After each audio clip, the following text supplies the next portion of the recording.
Assalamualaikum warahmatullahi wabarakatuh. Perkenalkan, nama saya Selina Tasya Fernanda Putri. Di sini saya akan menyampaikan tugas dari Ibu Betty, yaitu metode studi Islam. Kelompok 8, metode memahami sumber ajaran Islam. Sumber ajaran Islam di kalangan ulama terdapat kesepakatan bahwa sumber ajaran Islam itu terbagi menjadi dua, yaitu Al-Quran dan As-Sunnah. Sedangkan penalaran atau akal pikiran sebagai alat untuk memahami Al-Quran dan As-Sunnah sesuai dengan agama Islam itu sendiri sebagai wahyu yang berasal dari Allah. Yang B, metodologi ulumul tafsir dan ulumul tafsir atau ulumul hadis. Metodologi ulumul tafsir itu adalah ilmu tentang metodologi penafsiran Al-Quran dengan metode dapat dibedakan metode tafsir dengan metodologi tafsir. Metode tafsir itu cara-cara menafsirkan ayat, sedangkan metodologi tafsir itu ilmu tentang cara untuk menafsirkan ayat Al-Quran. Pengertian tafsir. Tafsir itu berasal dari bahasa Arab, yaitu fasilan, yufassiru, tafsiran yang berarti penjelasan, pemahaman, dan perincian. Model tafsir itu dibagi menjadi 4 cara. Yang pertama metode tahlili, yang kedua metode ijmali, yang ketiga metode mukarin, yang keempat metode musdurin. Yang kedua metodologi ulumul hadis. Hadis adalah segala sesuatu yang bersumber dari nabi, baik ucapan maupun perbuatan maupun ketetapan yang berhubungan dengan hukum Allah yang diciptakan kepada manusianya. Metodologi filsafat dan teologi kalam. Filsafat, kata filsafat itu berasal dari kata pelo yang berarti cinta dan kata sophos yang berarti ilmu atau hikmah. Yang kedua kalam. Teologi atau ilmu kalam adalah ilmu yang pada intinya berhubungan dengan masalah kemanusiaan, masalah ketuhanan. Metode kalam itu dibagi menjadi 4. Yang pertama metode filosofis, yang kedua metode keseimbangan nas dan akal, yang ketiga metode tradisional, dan yang keempat metode akal. Yang keempat, metodologi tasawuf. Tasawuf adalah suatu sistem latihan dengan metodologi tasawuf dan mistis Islam. Tasawuf adalah suatu sistem latihan dengan kesungguhan untuk memberikan, mempertinggi, dan memperdalam kerohanian dengan mendekatkan kepada Allah. Lanjut, metodologi kajian fikih dan kaidah usuliyah. Pengertian fikih. Fikih menurut bahasa itu tahu atau faham, sedangkan menurut istilah itu syariat. Kaidah usuliyah yaitu hukum umum yang untuk menjadi perantara dalam kesimpulan fikih dan dalil-dalil. Yang kedua, sumber-sumber pengambilan kaidah usuliyah. Ada 4. Yang pertama Al-Quran, Al-Sunnah, Ijma, dan akal. 6. Metodologi pemikiran modern.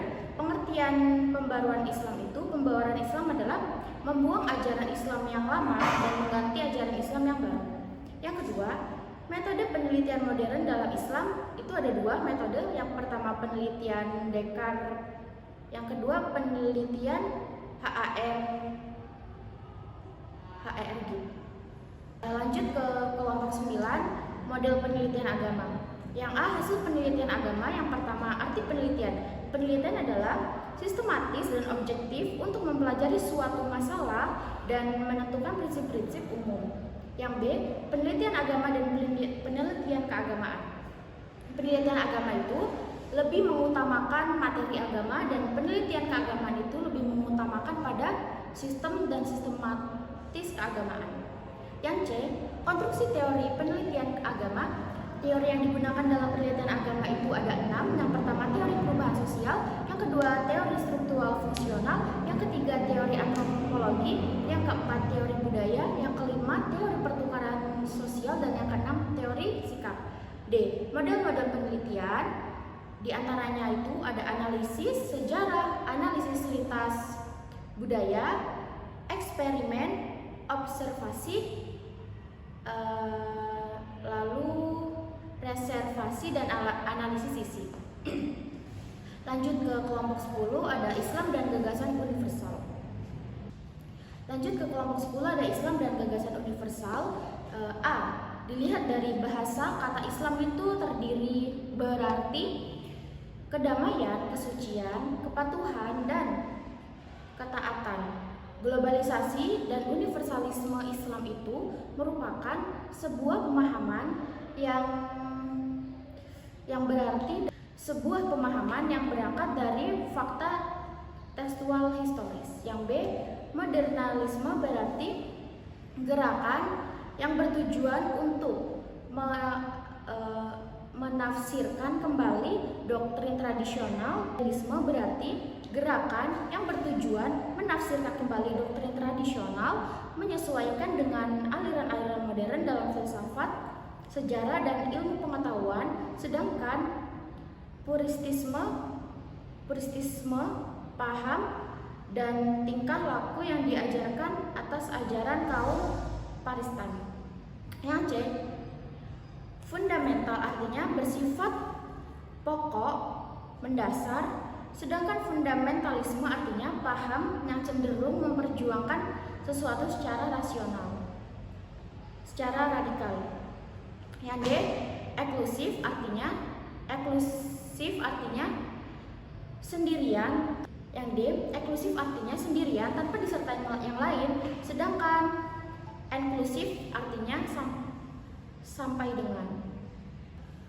Lanjut ke kelompok 11, yang pertama itu ada modernisasi Islam, cenderung menampilkan dirinya sebagai pemikiran yang tegar, bahkan kokoh.